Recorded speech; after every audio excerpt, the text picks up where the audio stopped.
మన తండ్రి అయిన దేవుని నుండి ప్రభువైన యేసుక్రీస్తు నుండి కృపయు సమాధానము మీకు కలుగును గాక. ఆమేన్. దయచేసి కూర్చుందాం. ప్రభు నామములో త్రిత్వము తర్వాతి 9వ ఆదివార సాయంకాల కూడికకు చేరివచ్చిన మీ అందరికీ ప్రభు నామమున శుభాలు వందనాలు తెలియజేస్తూ ఉన్నాను. త్రిత్వ కాలపు ప్రాముఖ్యమైన ప్రశ్న మనందరి జీవితాలలో మనము ఆలోచన చేస్తూ ఉన్నది, త్రిత్వ దేవుని జీవాన్ని మనము జీవించగలుగుతూ ఉన్నామా? త్రిత్వ కాలములో మన దగ్గరకు వచ్చిన అత్యంత ప్రాముఖ్యమైన ప్రశ్న. త్రిత్వ దేవుని కృపలో రక్షించబడ్డాం.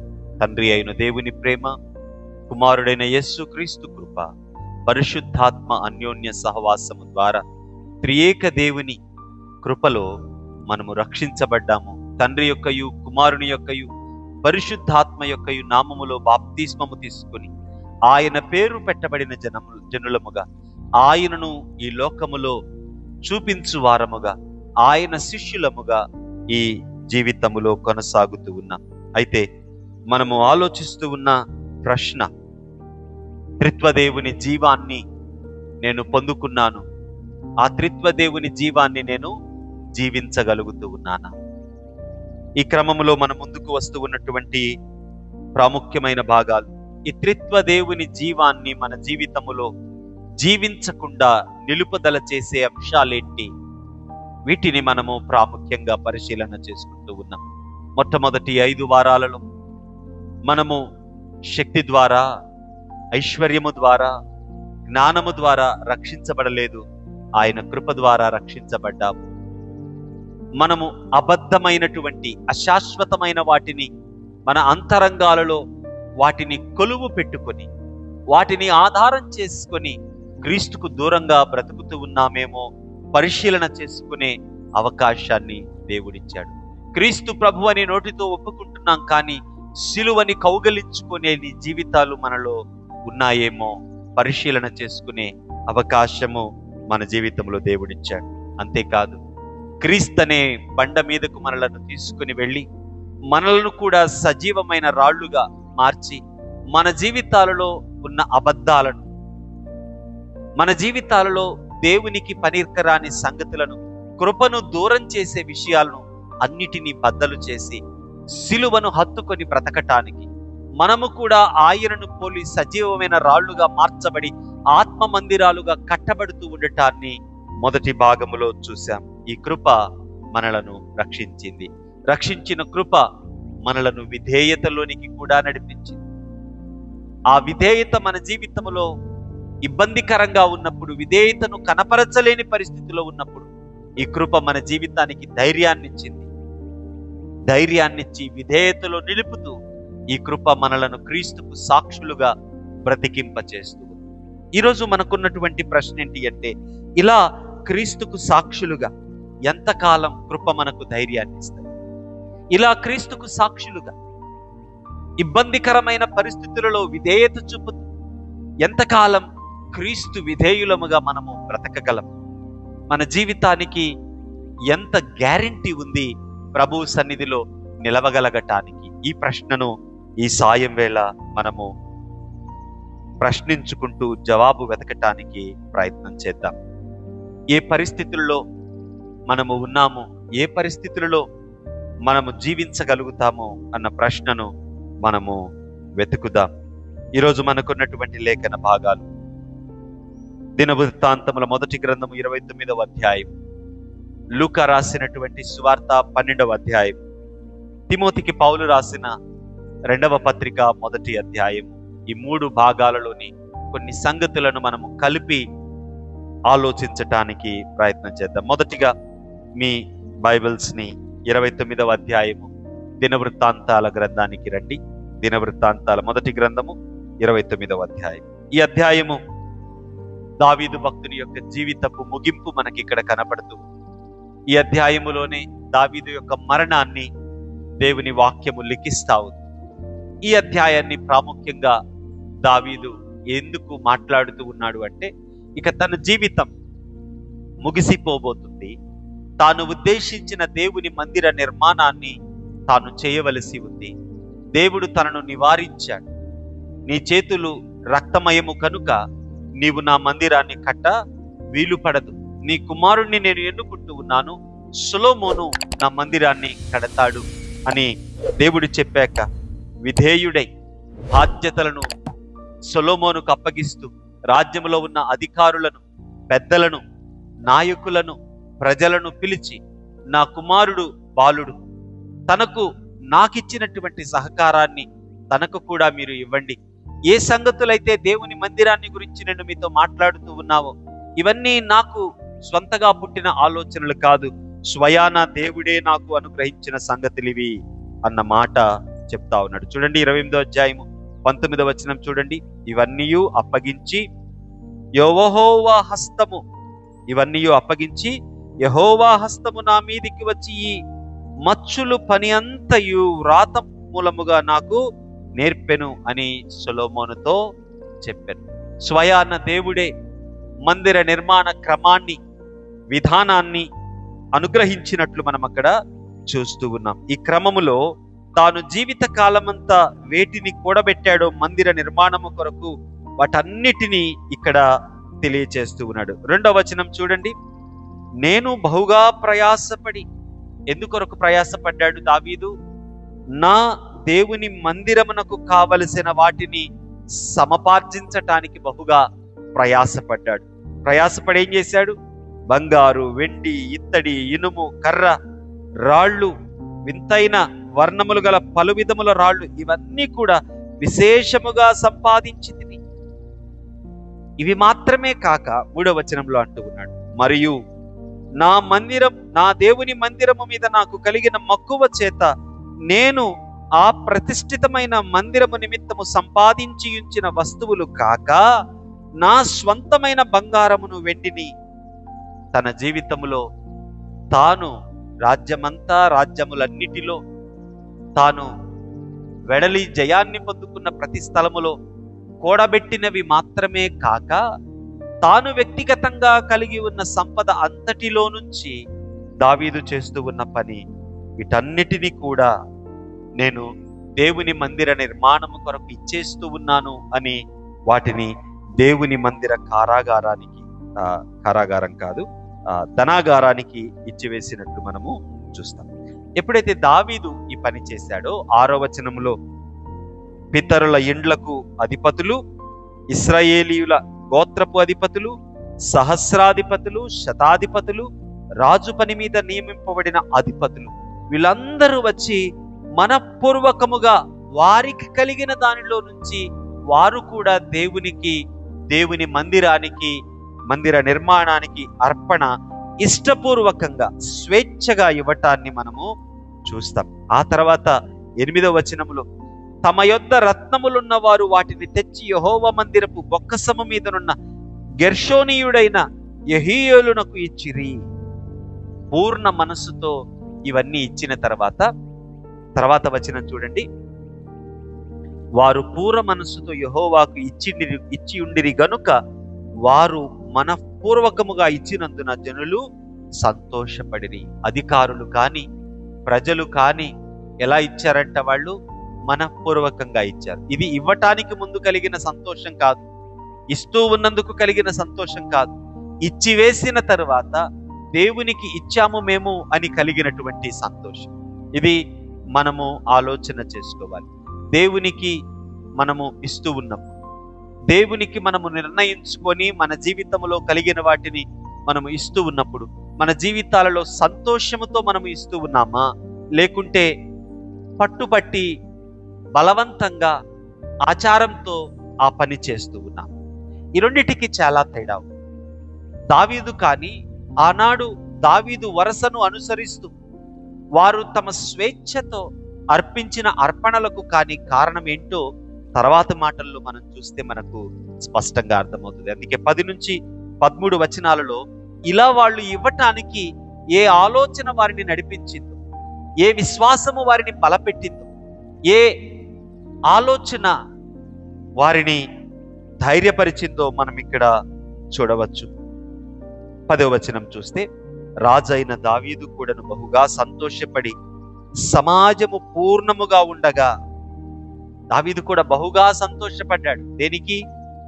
ఇచ్చినందుకు. 2 రకాలుగా ఇచ్చాడు దావీదు. తాను దేవుని మందిరము కొరకే సంపాదించిన వాటిని మొత్తాన్ని ఇచ్చాడు. అవి కాక తన వ్యక్తిగతమైన సంపదలో కూడా ఆయన తీసుకొని వచ్చి దేవుని మందిర నిర్మాణానికి ఇచ్చాడు. కాబట్టి దావీదు కూడా బహుగా సంతోషపడి ఏం చేస్తూ ఉన్నాడు? యెహోవాను స్తుతిస్తా ఉన్నాడు. ఎలా స్తుతిస్తా ఉన్నాడు చూడండి. మాకు తండ్రిగానున్న ఇశ్రాయేలీయుల దేవా యెహోవా నిరంతరము స్తోత్రార్హుడవు.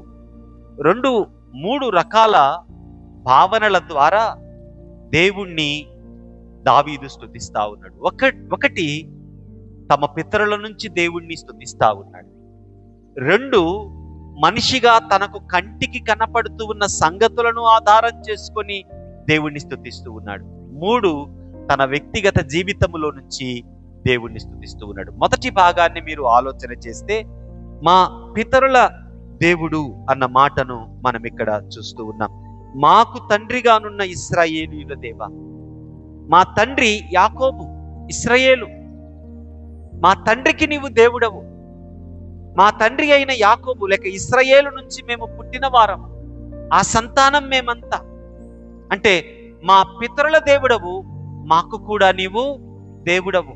తరతరములకు నీకు మహిమ కలుగును గాక.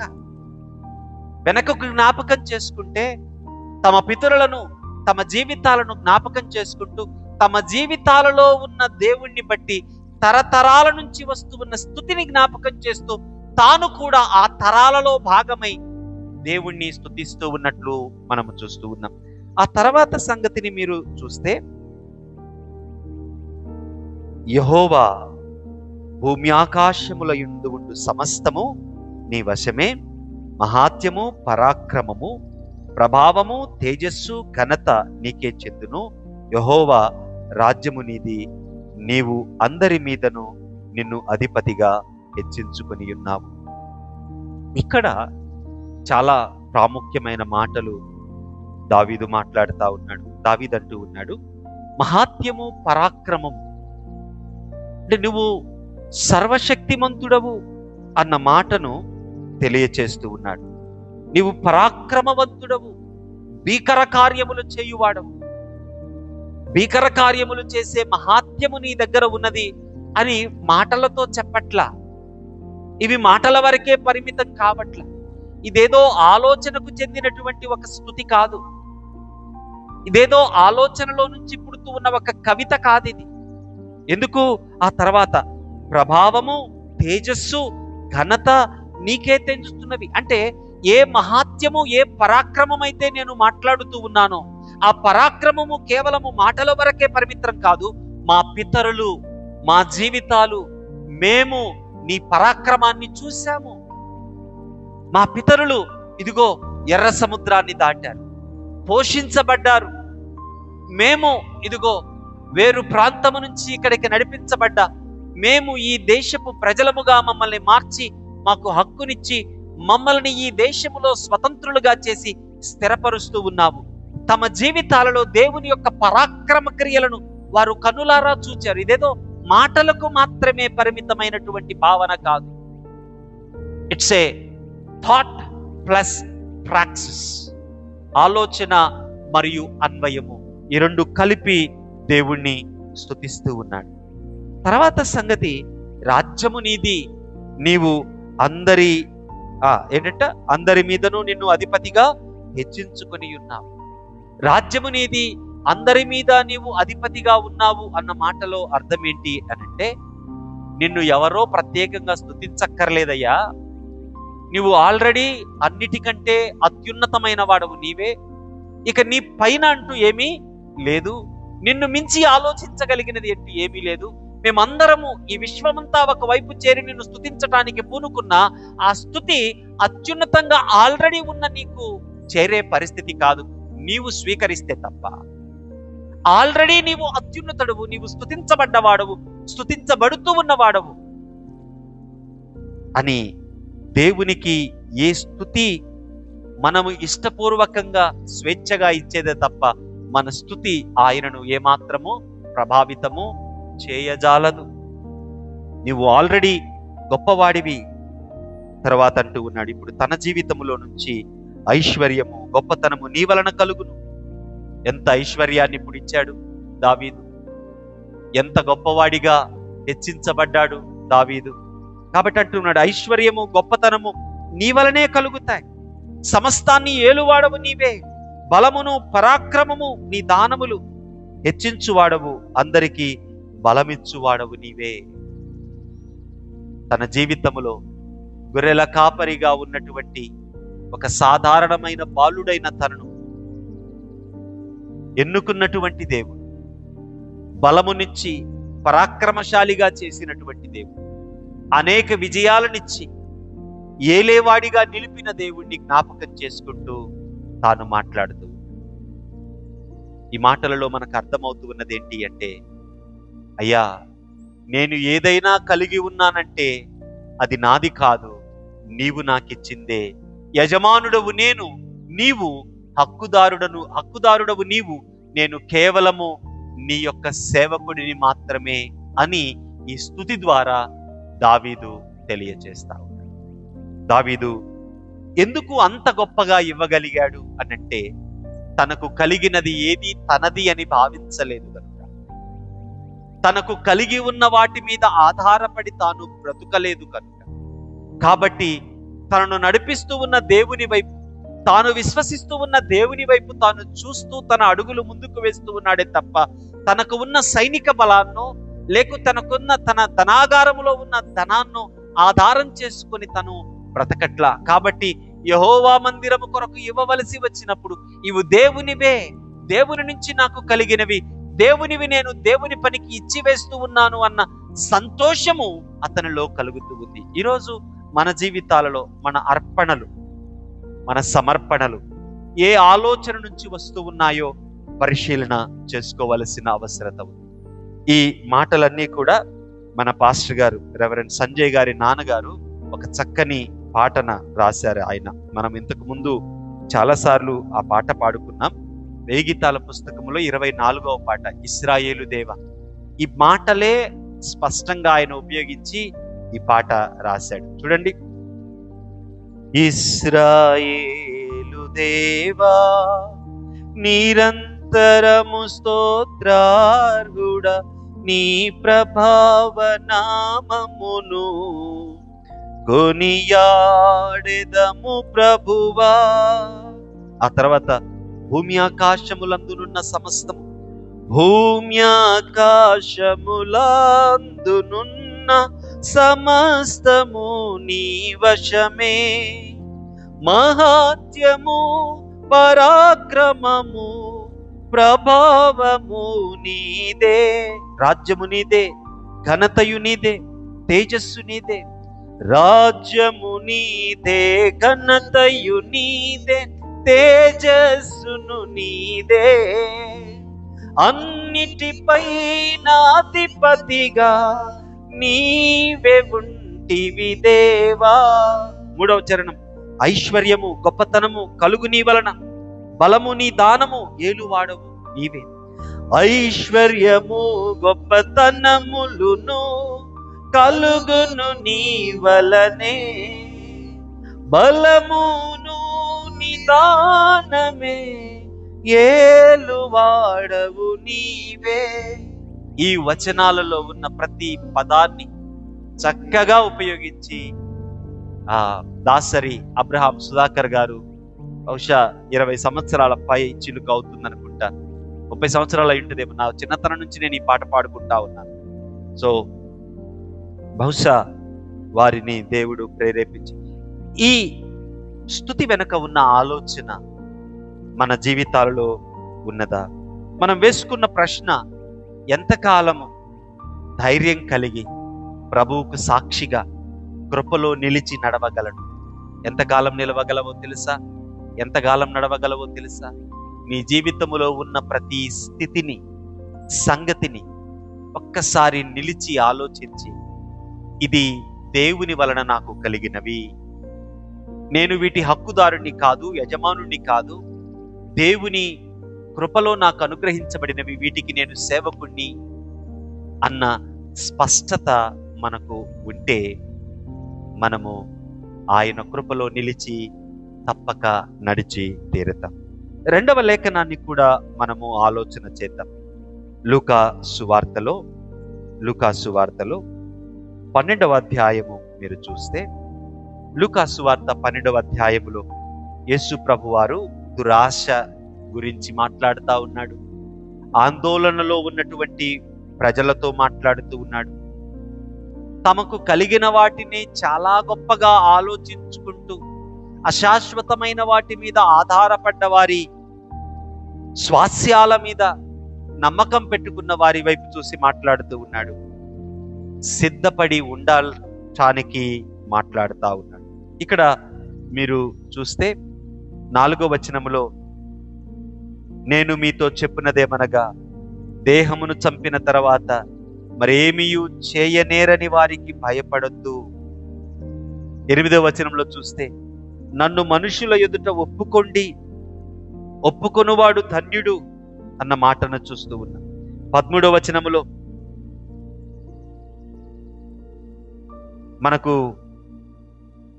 నా ప్రాణమా తినుము తాగుము సుఖించుము అన్నటువంటి ఆ డబ్బున్నటువంటి ధనవంతుడు మనకు కనపడతా ఉన్నాడు. 22వ వచనములో ఏమి తిందుము ఏమి త్రాగుదుము అని ప్రాణాన్ని గురించి తొందరపడుతూ ఉన్న వారిని గురించి, ఆందోళన చెందుతున్న వారి గురించి మాట్లాడుతూ, ఇటువంటి ఒక గందరగోళపు పరిస్థితిలో ఉన్న వారితో యేసు ప్రభువారు చెప్తూ ఉన్న సంగతులు 32వ వచనములో, చిన్న మంద భయపడకుడి. భయపడొద్దు అంటున్నాడు. ఎవరిని? చిన్న మంద. చిన్న మంద అంటేనే ప్రాబ్లం ఏంటి అంటే, వారు త్వరగా కోల్పోయే పరిస్థితి ఉంది, ఓడిపోయే పరిస్థితి ఉంది, నిలువలేని పరిస్థితి ఉంది, ప్రమాదపు అంచున ఉండే గుంపు. కాబట్టే ఆ మందనేమంటూ ఉన్నాడు? చిన్న మంద. పలు రకాలుగా ఈ విషయాన్ని మనము ఆలోచన చేస్తే, ఒకటి, వ్యక్తిగతంగా మన జీవితాలలో ఎటువంటి గ్యారెంటీ లేదు. ఏ క్షణాన మనము మన జీవితాన్ని ముగించవలసి ఉన్నదో మనకు తెలియదు. 2, సామాజిక పరంగా కూడా మనము అంత ఉపయుక్తమైనటువంటి ధైర్యకరమైనటువంటి పరిస్థితులలో ఏమి జీవించట్లా. ఎటు నుంచి ప్రమాదాలు నీ విశ్వాసాన్ని బట్టి నీ జీవితంలోనికి వస్తాయో నీకు తెలియదు. విపరీతమైనటువంటి కృత్యాలతో నిండి ఉన్న సమాజంలో ఎవరు ఏ రీతిగా నీ జీవితాన్ని కాలరాయటానికి ప్రయత్నం చేస్తారో తెలియని పరిస్థితులు. ఎటువైపు చూసినా గందరగోళం నెలకొని ఉన్నది. ఇటువంటి సందర్భములో ప్రభువారు తన వారిని చూసి మాట్లాడుతూ ఉన్న మాట, చిన్న మంద భయపడదు. ఎందుకు భయపడొద్దు అంటూ ఉన్నాడు? ఇవేమీ జరగవనా?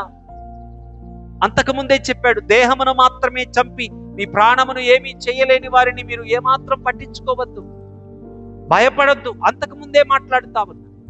ఎందుకు ఈ మాట చెప్తూ ఉన్నాడంటే, మీ తండ్రికి మీకు పరలోక రాజ్యాన్ని ఇవ్వటం ఇష్టమైంది కనుక. ఎవరు ఇవ్వాలనుకుంటున్నారు పరలోక రాజ్యాన్ని? మీ తండ్రి మీకు ఇవ్వాలనుకుంటూ ఉన్నాడు. అది ఆయన ఇష్టపూర్వకంగా మీకు ఇస్తూ ఉన్నది. మీరు అర్హులని మీరు ఈ పరలోక రాజ్యములోనికి ప్రవేశించట్లా. మీ తండ్రి మిమ్మలను ఈ పరలోక రాజ్యములోనికి స్వీకరిస్తూ ఉన్నాడు గనుక మీరు ఈ పరలోక రాజ్యములో ప్రవేశిస్తారు. కాబట్టి 2 సంగతులు చెప్తూ ఉన్నాడు. 1, అమ్మివేయండి. 2, సమకూర్చుకోండి. విన్నారా నా మాట? 1, అమ్మివేయండి. 2, సంపాదించుకోండి. ఏమి అమ్మివేయాలి? మీకున్నదాన్ని అమ్మివేయండి. అయ్యో బాగుంది పాస్టర్ గారు, మాకున్నదాన్ని అమ్మేమంటున్నారు. రాళ్ళు తీసుకోవద్దు. ఏమి అమ్మివేయమంటూ ఉన్నాడు యేసు ప్రభువారు? యేసు ప్రభువారు తన కృపా కనికరాముల ద్వారా మనల్ని ఎక్కడికి తీసుకొని వచ్చాడు? పరలోక రాజ్యములోనికి తీసుకొని వచ్చాడు. అమ్మివేసి ఏం చేయమంటూ ఉన్నాడు? చదవండి, ఏం చేయమంటున్నాడు? ఏం చేయమంటున్నాడు? అమ్మివేసి మీకు కలిగిన వాటిని అమ్మి ధర్మము చేయుడి. ధర్మము చేయడం అంటే ఏంటి?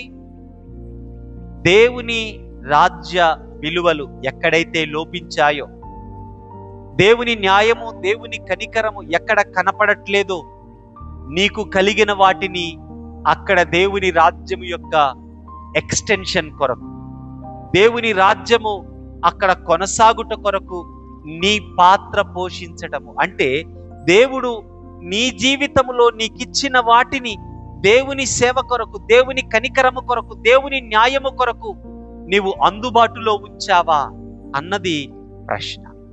ఎప్పుడు అందుబాటులో ఉంచుతావు? వాటి మీద నీవు మనసు పెట్టుకోకపోతే ఏనాటి కీడు ఆనాటికి చాలును అని నీ జీవితంలో విశ్వాసముతో బ్రతుకుతూ ఉంటావు. నీవు వాటి మీద మనస్సు పెట్టుకొని బ్రతుకుతూ ఉంటే ఆ ధనవంతుని వలె నా ప్రాణమా తినుము తాగుము సుఖించుము అని బ్రతుకుతూ ఉంటావు. ఒకవేళ నీవు దేవుని మీద ఆధారపడి బ్రతికే వ్యక్తివి అయితే దావీదు వలె దేవుని రాజ్యము కొరకు నీ జీవితములో సమయాన్ని, తలాంతులను, నీకున్నటువంటి అవకాశాలను, దేవుని న్యాయాన్ని ఇంకను విస్తరింప చేయటానికి, దేవుని కనికరము అందవలసిన వారికి అందించటానికి నీ జీవితంలో అటువంటి వారిని ఎవరైనా దేవుడు చూపించినప్పుడు ఏమాత్రము నిన్ను నీవు ఆపుకొనకుండా ఆ కనికరాన్ని అందించేవాడవై ఉంటావు. అంటే దేవుడు నీకు తన రాజ్యాన్ని ఇచ్చింది అర్హుడవని కాదు, ఆయన కనికరము చొప్పున అదే కనికరాన్ని నీవు ఇతరుల జీవితాలలో అందిస్తూ ఉన్నావు. అది ఇక్కడ ప్రభువారు చెప్తూ ఉన్నారు. ఇంకోటి అంటూ ఉన్నాడు, సంపాదించుకోండి. ఏం సంపాదించుకోవాలి? దొంగ వచ్చి దొంగిలలేని సంపాదన, చెదపురుగులు వచ్చి తినివేయలేని సంపాదన, నీకు నిజముగా ఉపయోగపడే సంపాదన ఎక్కడ దొరుకుతుంది? ఇది పరలోకములో మాత్రమే ఉంటుంది.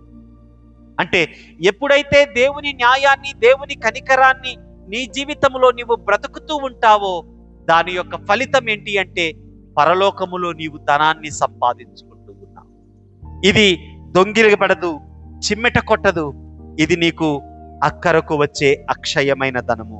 ఇది పాడైపోయేది కాదు, కానీ అశాశ్వతమైనది. నా ప్రాణమా తినుము తాగుము సుఖించుమని ఎంజాయ్ చేస్తా ఉన్నాడు. కానీ ఆ రాత్రి వచ్చిన ప్రశ్న, ఈ రాత్రి నీ ప్రాణమును కోరుచున్నారు, మరి ఇవన్నీ ఎవరివవుతాయి?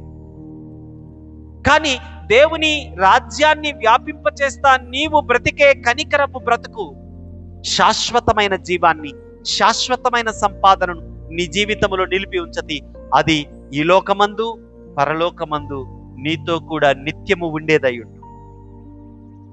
కాబట్టి 35వ వచనములో సిద్ధపడి ఉండమని చెప్తూ ఉన్నాడు. ఎందుకు సిద్ధపడి ఉంటూ ఉన్నావు? నీవు పరలోకవాసిగా అయ్యావు. 2, పరలోకవాసివిగా అవ్వడం మాత్రమే కాక నీవు పరలోకపు ధనముతో ఆశీర్వదించబడతా ఉన్నావు. దేవుని కనికరాన్ని, న్యాయాన్ని అందిస్తా ఉన్నావు. కనుక నీవు సిద్ధపడిన గుంపులో ఉన్నావు. ఎట్లా? మీ నడుములు కట్టుకొని మీ దీపములు వెలుగించనీయుడి. ప్రభువు పెండ్లి విందు నుండి వచ్చి తట్టగానే అతనికి తలుపు తీయుటకు అతడెప్పుడు వచ్చునో అని అతని కొరకు ఎదురు చూచుచు ఉన్న మనుషుల వలె ఉండుడి. ఆ తర్వాత ప్రభువు వచ్చి ఏ దాసుడు అలా నడుము కొట్టుకొని ఉంటాడో, అలా చూస్తాడో ఆ దాసుడు ధన్యుడు. ఎందుకంటే అప్పుడు ఆ యజమానుడు నడుము కొట్టుకొని వారిని భోజన పంక్తిని కూర్చుండబెట్టి తానే వచ్చి వారికి ఉపచారము చేయునని మీతో నిశ్చయముగా చెప్పుచున్నాను. ఇక్కడ యజమానుని గురించి, దాసుడి గురించి మాట్లాడుతూ, యజమానుడు బయటికి వెళ్ళాడు, ఎప్పుడు వస్తాడో తెలియదు. కానీ యజమానుడి గురించి తెలిసినటువంటి ఈ దాసుడు తన వస్త్రాలేసుకొని, తన దీపాన్ని సిద్ధపరుచుకొని మెలకువగా ఉండి ఎదురు చూస్తూ ఉన్నాడు. ఏ సమయంలో అయినా దాసుడు రావచ్చు, యజమానుడు రావచ్చు. యజమానుడు వచ్చి తలుపు తట్టగానే అప్పుడు లేచి వస్త్రాలు వేసుకునే పరిస్థితి ఉండకూడదు, అప్పుడు దీపాన్ని వెలిగించే పరిస్థితి ఉండకూడదు. తన యజమానుడు వచ్చి తలుపు తట్టగానే తాను ఆల్రెడీ సిద్ధపడి ఉన్నాడు కాబట్టి, తన దీపము వెలుగుతుంది కాబట్టి చీకటిలో వెళ్ళి తలుపు తీసి తన యజమానుణ్ణి లోపలికి ఆహ్వానిస్తాడు. ఇప్పుడు చూడండి, ఎప్పుడైతే యజమానుడు తన దాసుడు సిద్ధంగా ఉండటాన్ని, తన పనిని తాను నమ్మకంగా చేస్తూ ఉండటాన్ని చూశాడో అప్పుడు ఆ యజమానుడు ఏం చేస్తూ ఉన్నాడు?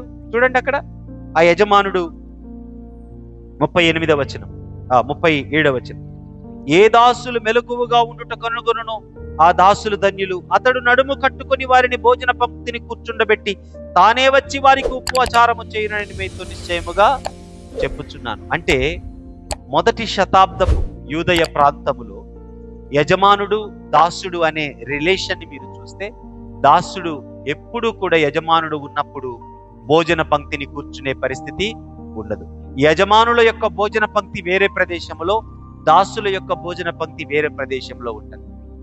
2, దాసునికి యజమానుడు ఎప్పుడూ కూడా ఉపచారము చేయడు. కానీ ఇక్కడ ఏ యజమానుని గురించి ప్రభువారు మాట్లాడుతూ ఉన్నాడు? పరలోకములోని ఈ యజమానుడు ఎటువంటి వాడు అంటే, తన దాసులతో ఉన్న సహవాసాన్ని ఇక్కడ తెలియచేస్తూ, తన దాసులు మెలకువగా ఉండట చూచి ఆయన నడుము కొట్టుకొని వారిని తీసుకొని వచ్చి భోజన పంక్తిని కూర్చుండబెట్టును. మనం ఇప్పుడు డైనింగ్ టేబుల్ మీద కూర్చున్నట్లు ఉండదు భోజన పంక్తి అంటే. అక్కడ రిక్లైనర్స్ ఉంటాయి, ఇలా కూర్చొని వాళ్ళు భోజనాన్ని తీసుకుంటారు. ఆ విందులో అలా రిక్లైన్ అయ్యి వాళ్ళు భోజనాన్ని తీసుకునే పరిస్థితి. ఇప్పుడు ఆలోచన చేయండి, యజమానుడు వచ్చి తన దాసులను అలా కూర్చుండబెట్టి వారికి పరిచర్య ఆయన చేస్తాడు.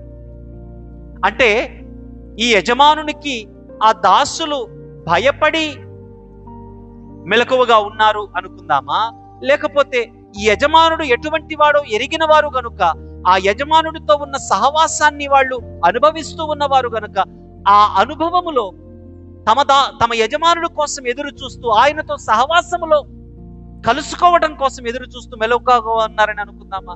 ఎందుకు ఆ క్రిందకు రండి. మీరు ఆ క్రిందకు చూస్తే 47వ వచనం, తన యజమానుని చిత్తము ఎరిగి.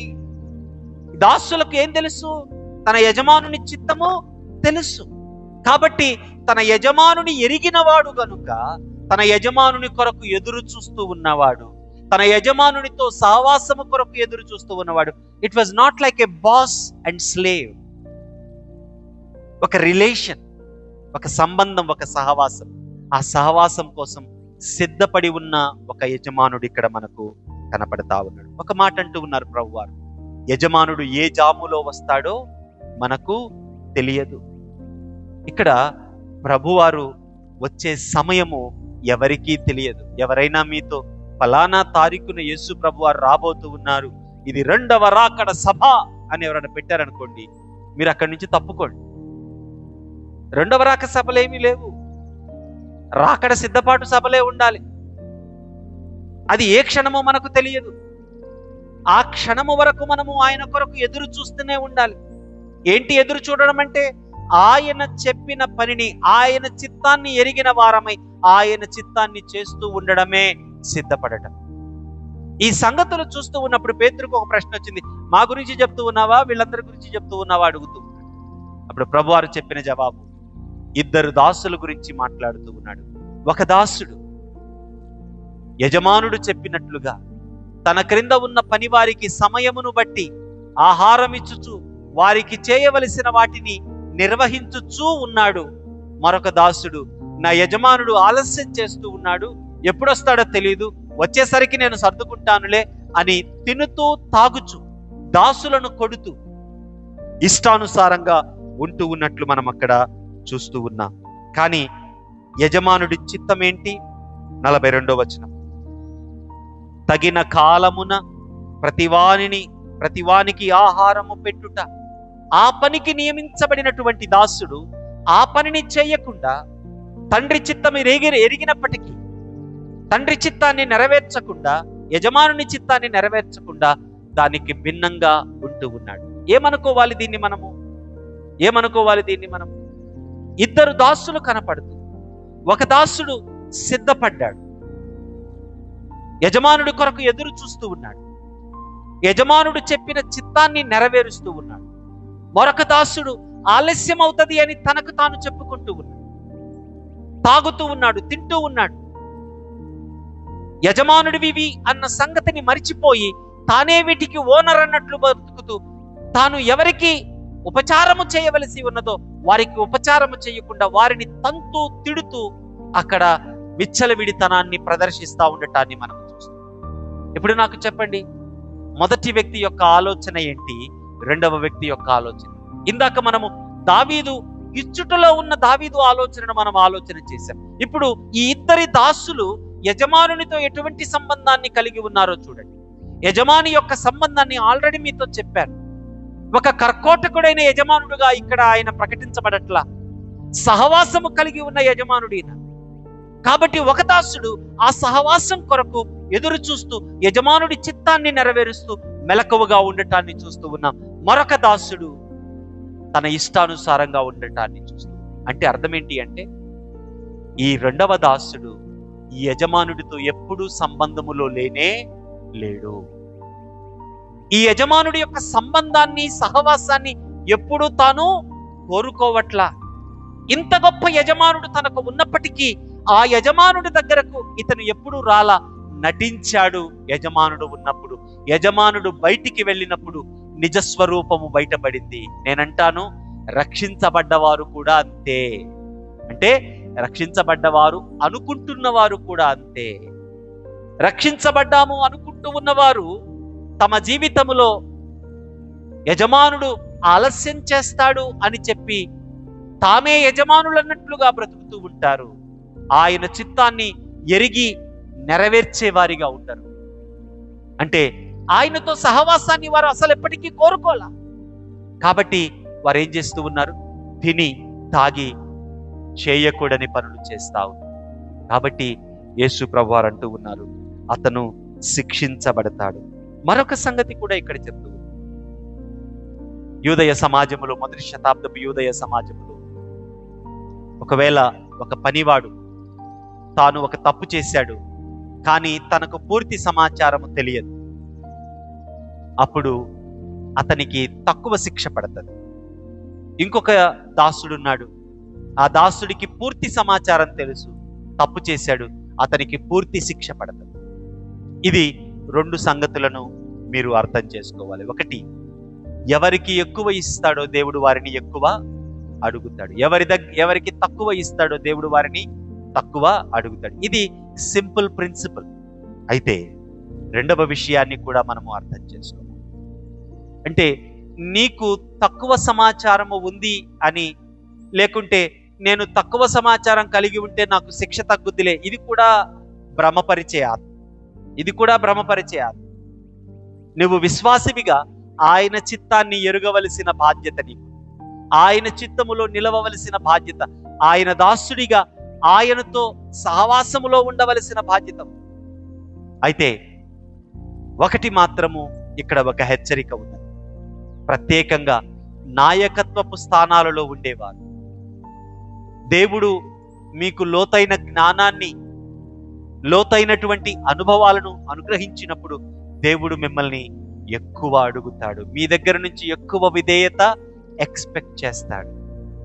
కాబట్టి జాగ్రత్తగా ఉండాల్సిన అవసరం ఉంది. ఈ భాగంలో నుంచి మనం నేర్చుకుంటూ ఉన్న పాఠాన్ని మీరు ఆలోచన చేస్తే, ఎంతకాలము కృపలో ధైర్యము కలిగి సాక్షులముగా మనము విధేయతతో జీవిస్తాము? ఎంతకాలం జీవిస్తాము? ఆయన వచ్చేంత వరకు. దావీదు చనిపోయేంత వరకు నమ్మకంగా జీవించాడు. దావీదు చనిపోయేంత వరకు దేవుడే యజమానుడు, నేను దాసుణ్ణి అనుకొని బ్రతికాడు. కాబట్టి దావీదు దేవునికి నమ్మకంగా బ్రతికాడు. తన యజమానుడితో సహవాసాన్ని, యజమానుడి చిత్తాన్ని గ్రహించిన వాడుగా, యజమానుని సహవాసం కొరకు ఎదురు చూస్తూ ఉన్నవాడిగా ఎప్పుడూ సిద్ధపడి ఉన్నాడు. కనుక ఆయన రాకడ వరకు ఆ యొక్క నమ్మకమైన పనిని ఆ దాసుడు చేస్తూనే ఉన్నాడు. కారణం ఏంటి అంటే, యజమానునితో తనకున్నటువంటి సహవాసం, యజమానుని చిత్తాన్ని ఎరుగుటలో తనకు కలిగినటువంటి భాగ్యం, యజమానుని చిత్తాన్ని నెరవేర్చుటలో అతనికి కలిగినటువంటి ఓపిక ఎప్పటి వరకు నిలబెట్టింది తనను? యజమానుడు వచ్చేంత వరకు అతను నిలిచి ఉన్నాడు. మరొక భాగాన్ని కూడా మనము ఆలోచన చేసుకొని ముగించుకుందాం. తిమోతికి రాసిన 2వ పత్రిక 1వ అధ్యాయము 3వ వచనం నుంచి 14వ వచనం వరకు గల భాగాన్ని త్వరగా మనము ముగించుకోవటానికి ప్రయత్నం చేద్దాం. ఇక్కడ పౌలు భక్తుడు, నా పితరుల ఆచారం ప్రకారం నిర్మలమైన మనస్సాక్షితో నేను సేవించుచున్న దేవుని ఎడల కృతజ్ఞుడనై ఉన్నాను. దావీదు ఏ రీతిగా అయితే తమ పితరుల దేవుడిని జ్ఞాపకం చేసుకుంటూ ఉన్నాడు, ఇక్కడ పౌలు కూడా తన పితరుల దేవుణ్ణి జ్ఞాపకం చేసుకుంటూ అంటూ ఉన్నాడు, యేసుక్రీస్తు నా పితరుల దేవుడు, ఇశ్రాయేలీయుల దేవుడు. ఆయనకు కృతజ్ఞతలు చెల్లిస్తూ మరొక సంగతిని ఇక్కడ జ్ఞాపకం చేసుకుంటూ ఉన్నాడు. ఏంటి? నీ కన్నీళ్లను తలచుకొని, తిమోతి యొక్క కన్నీళ్లను తలచుకుంటూ ఉన్నాడు. అంటే తిమోతి, నీవు వేషధారివిగా లేవు అంటూ ఉన్నాడు. ఇక్కడ ఒక పాయింట్ అర్థం చేసుకోవాలి. తిమోతి యేసుక్రీస్తు ప్రభువారిని రక్షకుడిగా అంగీకరించినందుకు అనేక శ్రమలను పొందుకున్నాడు. పౌలుకు శిష్యుడుగా ఉన్నందుకు అనేక అవమానాలు ఎదుర్కొంటూ ఉన్నాడు. అనేక శ్రమలు తన జీవితంలో వస్తూ ఉన్నాయి. కాబట్టి తాను ఇక ముగిద్దాము ఈ విశ్వాసము అనుకుంటూ ఉన్న పరిస్థితి కూడా అది. ఇక నేను విశ్వాసిగా కొనసాగలేను అనుకుంటూ ఉన్నటువంటి పరిస్థితిలో పౌలు తిమోతితో మాట్లాడుతూ, తిమోతి, నీ కన్నీళ్లను నేను తలచుకొని, ఏమంటూ ఉన్నాడు చూడండి. ఏంటంట? నీ అందున్న నిష్కపటమైన విశ్వాసమును జ్ఞాపకము చేసుకో. తన కన్నీళ్లు చూస్తూ ఉన్నాడు. తన యొక్క నిష్కపటమైన విశ్వాసాన్ని గురించి మాట్లాడతావు. ఎక్కడి నుంచి వచ్చింది ఈ విశ్వాసం తనకి? ఆ తర్వాత మాటలలో మీరు చూస్తే, ఆ విశ్వాసము మొదట నీ అవ్వయ్య అయిన లోయలోను నీ తల్లి అయిన యూనికేలోను నివసించెను. అది నీయందు సహ నివసించుచున్నదని నేను రూఢిగా నమ్ముచున్నాను. కుటుంబాలలో ఒక వ్యక్తి నుంచి మరొక వ్యక్తికి ఆస్తిని అప్పగించినట్లు రక్షణను అప్పగిస్తామని కాదు దీని అర్థం. రక్షణ పొందుకున్నటువంటి ప్రతి ఒక్కరూ ఆ రక్షణలో జీవిస్తూ ఆ రక్షణను ఇతరులకు అందించేవారై ఉండాలి. కృప ద్వారా రక్షించబడ్డాం, విధేయతలోనికి వచ్చాం, ధైర్యంగా విధేయతలు నిలపబడుతూ ఆయన సాక్షులమై నిలుస్తూ ఉన్నాం. ఆయన సాక్షులముగా మనము పొందుకున్నటువంటి ఈ విశ్వాసాన్ని మన కుటుంబాలలో వ్యక్తులకు అందించాలి. అదే ఇక్కడ జరిగింది. లోయ తిమోతి యొక్క అవ్వ, ఆమె విశ్వాసురాలు. యూనికే తిమోతి యొక్క తల్లి. లోయి నుంచి యూనికే విశ్వాసురాలైంది, యూనికే నుంచి తిమోతి విశ్వాసి అయ్యాడు. కాబట్టి నీ యందు నివసించుచున్న నిష్కపటమైన విశ్వాసం ఎందుకు జ్ఞాపకం చేస్తా ఉన్నాడు? కన్నీళ్లతో ఉన్నాడు తిమోతి, ఇబ్బంది పడుతూ ఉన్నాడు తిమోతి. పౌలు జీవితం ఇక ముగియబోతూ ఉంది. ఈ పరిస్థితుల్లో ధైర్యపరుస్తూ ఉన్నాడు. ఈ రాత్రి కూడా మీ జీవితాలలో ఎంతకాలము నా జీవితంలో ఈ పరిస్థితి, ఎంతకాలము ఓపికతో నేను పరిశుద్ధతలో నిలవగలను, నేను క్రీస్తు పోలికలోనికి రాగలనా అని ప్రశ్నించుకుంటూ ఉన్న నీకు ఇది జవాబు. ఒకటి, నీవు యజమానుడివి కాదు దాసుడివి అని గుర్తిస్తే నీవు ఈ పందెపు రంగములో నిలవగలుగుతావు. రెండు, నీ యజమానుడి చిత్తాన్ని నీవు ఎరిగిన వాడవై నీ యజమానుడితో సహవాసాన్ని కోరుకుంటున్న వ్యక్తివైతే ఆయన రాకడ వరకు నీవు నిలిచి ఉంటావు, సిద్ధపాటు కలిగి ఉంటావు. మూడు, నీ విశ్వాసము.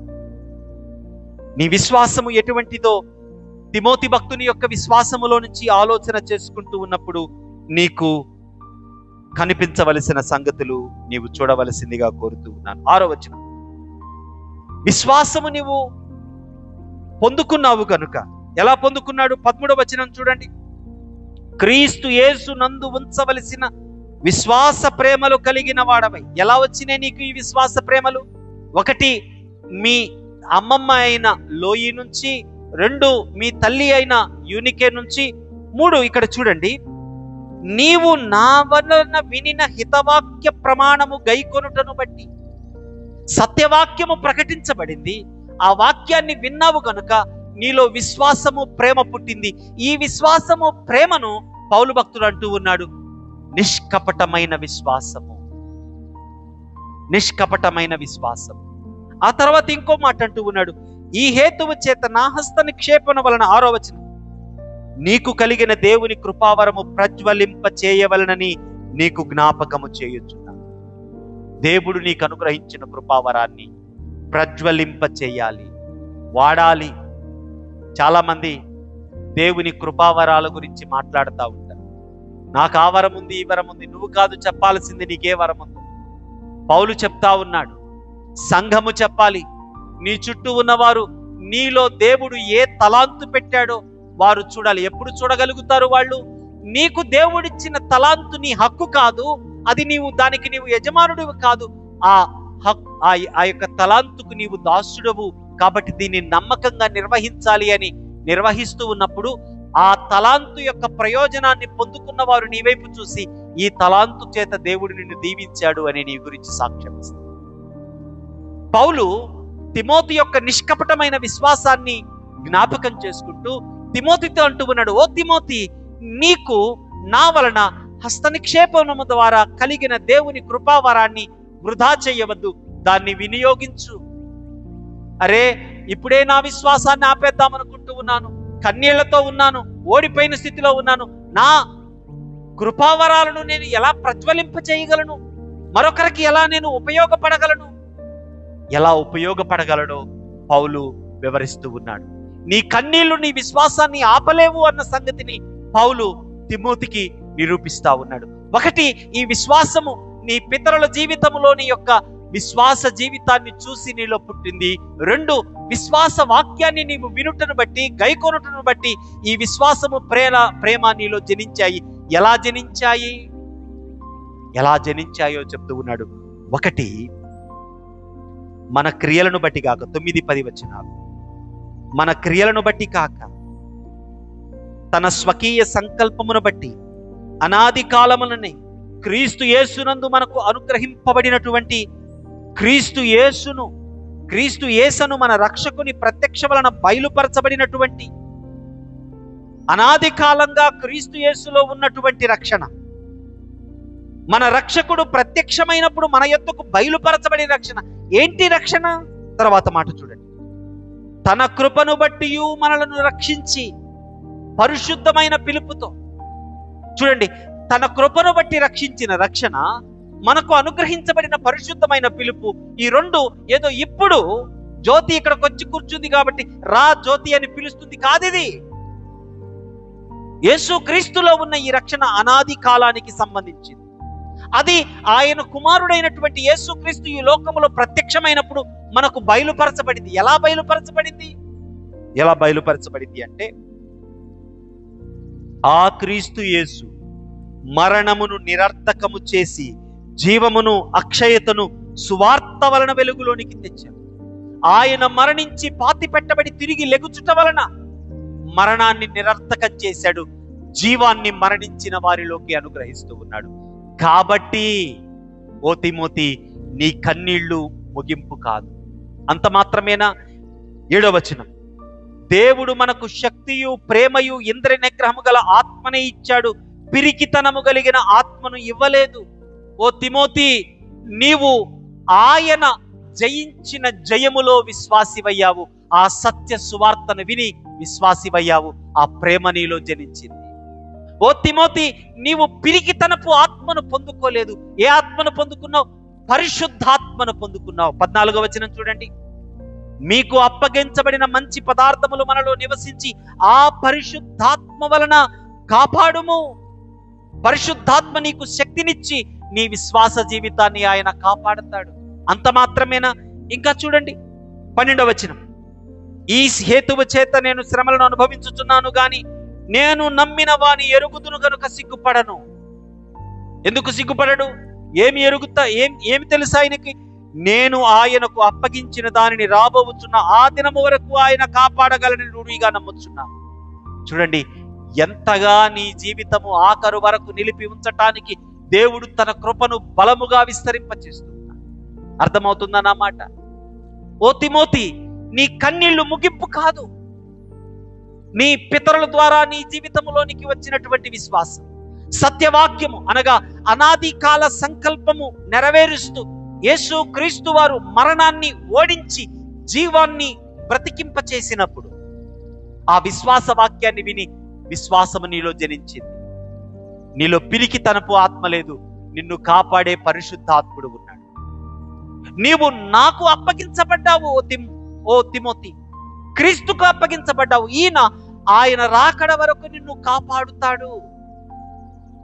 ఐ నో మై సేవియర్, నా రక్షకుడిని నేను ఎరుగుదును. నీకు నీ రక్షకుడు తెలుసా? నీకు నీ యజమానుడు తెలుసా? నీకు నీ సృష్టికర్త తెలుసా? దావీదుకు తన సృష్టికర్త తెలుసు కనుక హక్కుదారుడు యజమానుడు అనుకోలేదు. దాసుడిగా, గృహ నిర్వాహకుడిగా ప్రభువు కొరకు బ్రతికాడు.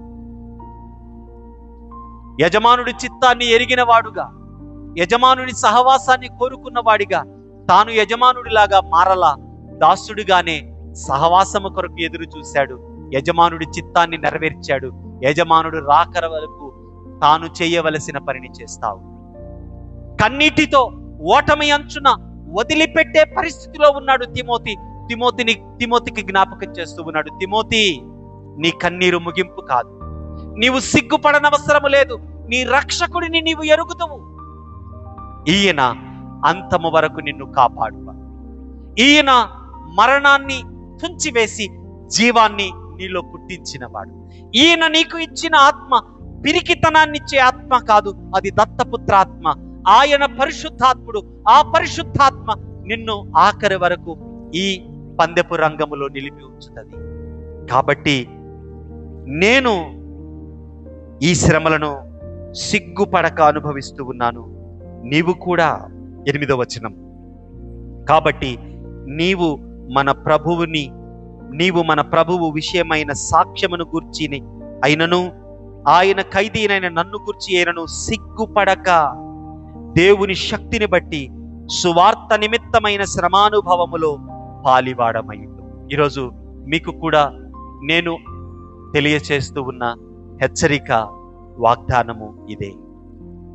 మీ అంతరంగములో ఉన్న ఎన్ని ప్రశ్నలకైనా జవాబిదే. కృప ద్వారా రక్షించబడ్డాను, కృప ద్వారా విధేయతలోనికి నడిపించబడ్డాను. ఆ విధేయత కష్టమైనప్పుడు సహితము కృప ధైర్యపరిచి మిమ్మల్ని విధేయతలో నిలిపి దేవునికి సాక్షులుగా మిమ్మల్ని నడిపిస్తావు. ఎంతవరకు ఈ ధైర్యముతో సాక్ష్యమందు కృపలో నిలిచి ఉండగలరు? మీరు పోయేంత వరకు, లేదా ఆయన వచ్చేంత వరకు. ఎలాగా? మీరు హక్కుదారులు కాదు, యజమానులు కాదు, ఆయన దాసులు అన్న స్పృహ మీలో ఉంది. యజమానుని చిత్తాన్ని ఎరిగి యజమానునితో సహవాసమును మీరు కాంక్షిస్తూ ఆయన చిత్తమును నెరవేర్చు క్రమములో ఉంటే నెరవేర్చగలరా? తప్పక నెరవేర్చగలరు. కారణం ఏంటి అంటే, మీలోనికి వచ్చిన ఈ విశ్వాసము ఊరకనే వచ్చింది కాదు. అది యేసుక్రీస్తు మరణాన్ని ఓడించి జీవాన్ని బ్రతికించుట వలన మీలో విశ్వాసము పుట్టింది, ఆయన ఎడల ప్రేమ పుట్టింది. ఈ ప్రేమ తుదవరకు మిమ్మల్ని కాపాడగలిగినది. Do you know your saviour? నీవు విశ్వసించుచున్నదెవరో నీవు తెలుసా? నీవు విశ్వసించుచున్నదెవరో నీకు తెలిస్తే ఆయన ఇచ్చిన ఆత్మ నిన్ను కాపాడి తీరుతుంది. ఆయన ఇచ్చిన ఆత్మ నీ కష్టములో పిరికితనాన్ని తొలగించి ఓపికతో ధైర్యాన్ని వహించున్నట్లు చేస్తుంది. కనుక సిగ్గుపడక, దేవుని గురించి సిగ్గుపడక, దేవుని యొక్క సాక్ష్యమును గురించి సిగ్గుపడక, నీవు ఓపికతో దేవుని శక్తిని బట్టి ఈ శ్రమలో పాలివాడవుక. అటు గొప్ప కృపను త్రియేక దేవుడు మీకు అనుగ్రహించునుగాక. ఆమేన్. సమస్త జ్ఞానముకు మించిన దేవుని సమాధానము యేసుక్రీస్తు వలన మీ హృదయములకును తలంపులకును కావలియుండునుగాక. ఆమేన్. దయచేసి కూర్చోనండి.